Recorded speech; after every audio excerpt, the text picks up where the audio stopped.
Assalamualaikum warahmatullahi wabarakatuh.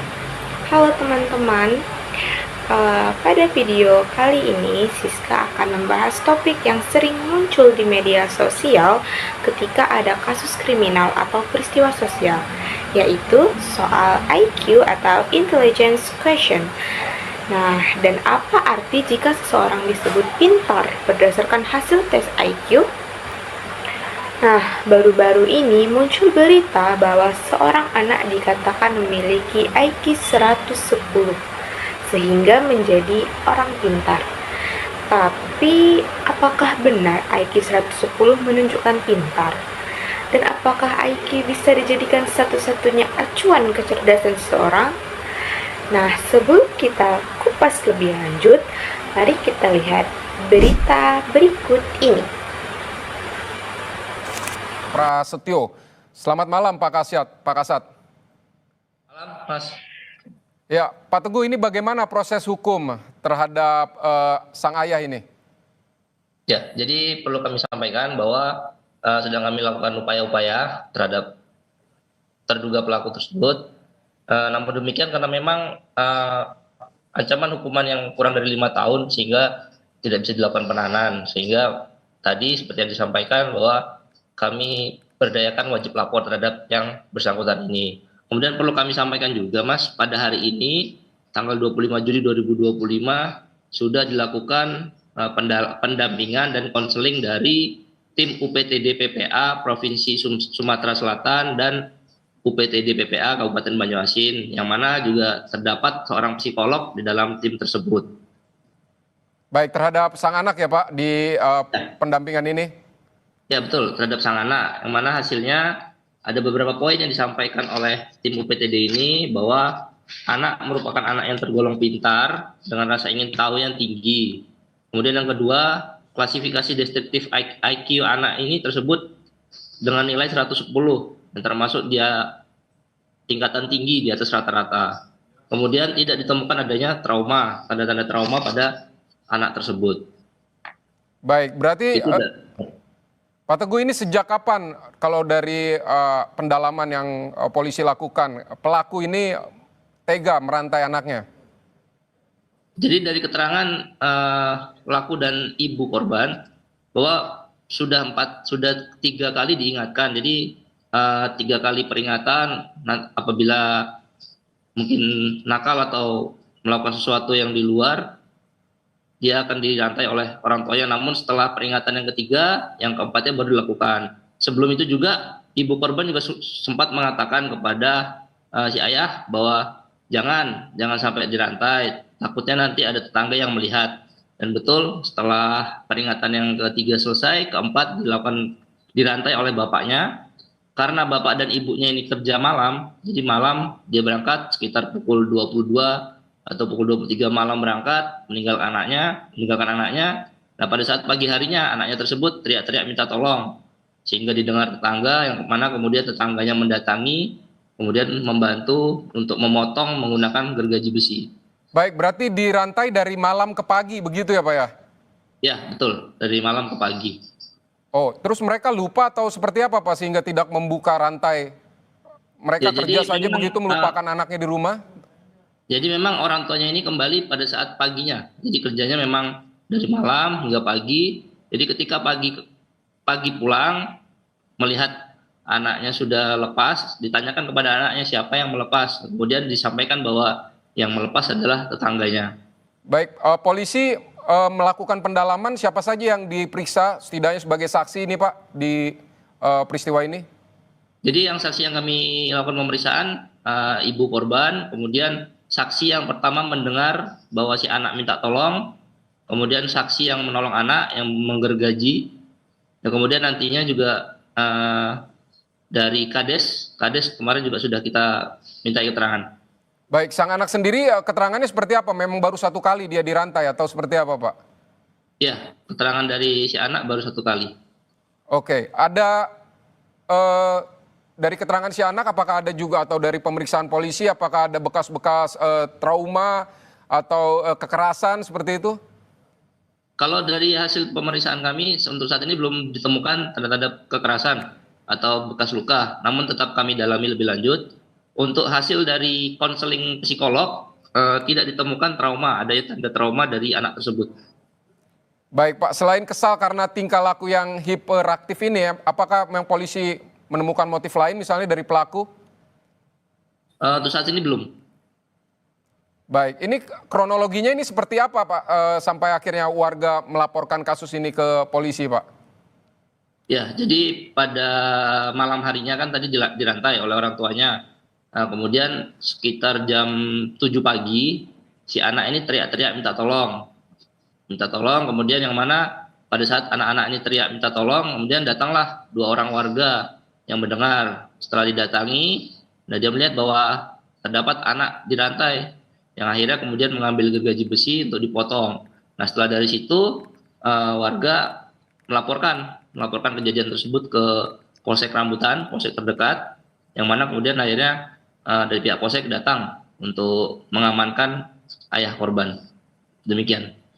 Baik, terima kasih Pak Kasat Reskrim Polres Banyuasin AKP Teguh Prasetyo untuk informasinya saat ini di Kompas Malam. Ya, terima kasih Mas. Baik, saudara.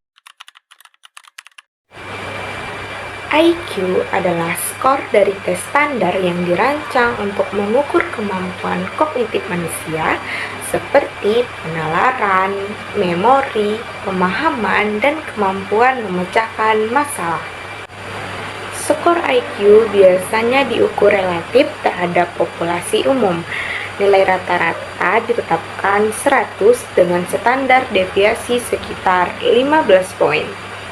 Nah, secara teoritis 2/3 atau sekitar 68% populasi akan mendapat skor antara kira-kira 85 sampai 115. Jadi, teman-teman, IQ ini bukan ukuran jumlah pengetahuan, melainkan ukuran kemampuan kognitif relatif terhadap rata-rata orang lain di usianya. Tidak ada satu klasifikasi universal yang disepakati untuk semua tes, namun ada pola umum. Nah, berikut klasifikasi yang sering digunakan. Yang pertama, jika rentang IQ kurang dari 70, kemungkinan ia disabilitas intelektual atau kemampuan intelektualnya rendah. Yang kedua, jika rentang IQ di antara 70 sampai 79, ia disebut borderline atau ambang bawah kemampuan intelektual. Yang ketiga, jika rentang IQ di antara 80 sampai 89, ini disebut dengan low average atau rata-rata rendah. Yang keempat, jika rentang IQ di antara 90 sampai 109, ini disebut average atau rata-rata normal. Yang kelima, jika rentang IQ di antara 110 sampai 119, ini disebut high average atau di atas rata-rata. Yang keenam, jika rentang IQ di antara 120 sampai 209, ini disebut superior atau rata-rata cukup tinggi. Dan yang terakhir, jika rentang IQ lebih dari 130, ini disebut dengan very superior, sangat tinggi atau genius. Nah, dengan demikian, seseorang dengan skor IQ 110 biasanya dikategorikan di kelompok high average atau di atas rata-rata. Jika seseorang, misalnya anak dalam berita tadi, memiliki IQ 110, maka skor itu menunjukkan bahwa kemampuan kognitifnya berada sedikit di atas rata-rata populasi umum, bukan jenius, tapi di atas rata-rata. Dia secara relatif memiliki kemampuan pemahaman, penalaran, memori, dan problem solving yang lebih baik dibanding orang rata-rata. Nah, ini bisa memudahkan dalam belajar, analisis, dan berpikir logis. Namun, IQ 110 ini bukan jaminan seseorang secara otomatis unggul dalam semua bidang. Tetapi, IQ hanya satu aspek dari kecerdasan. Kreativitas, motivasi, karakter, emosi juga penting. Nah, dengan IQ 110, orang bisa menjalani pekerjaan menengah ke atas, pendidikan tinggi, profesi yang butuh kemampuan kognitif baik. Meskipun mungkin tidak setara mereka dengan IQ superior atau gifted. Penting untuk kita pahami bahwa IQ hanya mengukur aspek kognitif tertentu, seperti logika, memori, kecepatan pengeresan, dan penalaran, bukan seluruh aspek kecerdasan manusia. Nah, faktor lain seperti kreativitas, kecerdasan emosional, motivasi, sosialisasi, dan keterampilan praktis ini tidak diukur oleh tes IQ. Hasil IQ bisa dipengaruhi oleh lingkungan, pendidikan, asupan nutrisi, kesehatan, dan stimulasi lingkungan, bukan hanya genetika semata. Nah, skor IQ bukan penentu mutlak sukses atau baik buruknya karakter moral seseorang. Banyak faktor lain yang menentukan, seperti kepribadian, kesempatan, latar belakang sosial, dan juga pengalaman hidup. Oleh karena itu teman-teman, jika kita menyebut seseorang pintar hanya karena IQ saja bisa menyesatkan kita. Masih ada aspek lain yang penting tapi tidak tercermin di IQ. Dalam konteks media atau hukum, ketika sebuah kasus melibatkan anak pintar atau cerdas, hasil IQ memang bisa jadi indikasi bahwa anak tersebut punya kemampuan kognitif di atas rata-rata. Tapi teman-teman, itu tidak otomatis berarti anak tersebut lebih baik secara moral, sosial, atau stabil secara emosional. Sedangkan untuk pendidikan dan psikologi, hasil IQ bisa membantu memberikan gambaran kebutuhan dukungan pendidikan, adaptasi belajar, dan potensi akademis. Tetapi guru atau psikolog sebaiknya juga memperhatikan aspek non-kognitif. Sementara itu, untuk masyarakat umum, penting untuk kita memahami bahwa IQ hanyalah salah satu indikator. Jangan jadikan IQ sebagai penilaian tunggal terhadap kualitas atau harga diri seseorang.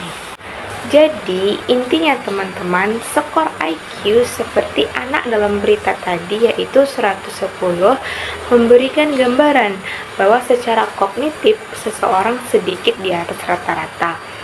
Ini bisa mempengaruhi kemampuan belajar, memahami, dan berpikir logis. Namun, IQ bukan segalanya. Kecerdasan manusia bersifat kompleks dan multidimensional. Nah, dengan memahami ini, kita bisa lebih bijak ketika mendengar angka IQ di media, terutama kalau dikaitkan dengan stigma sosial. Baiklah, hanya ini penjelasan materi yang bisa Siska sampaikan. Semoga bermanfaat untuk teman-teman semua. Wassalamualaikum warahmatullahi wabarakatuh. Bye-bye.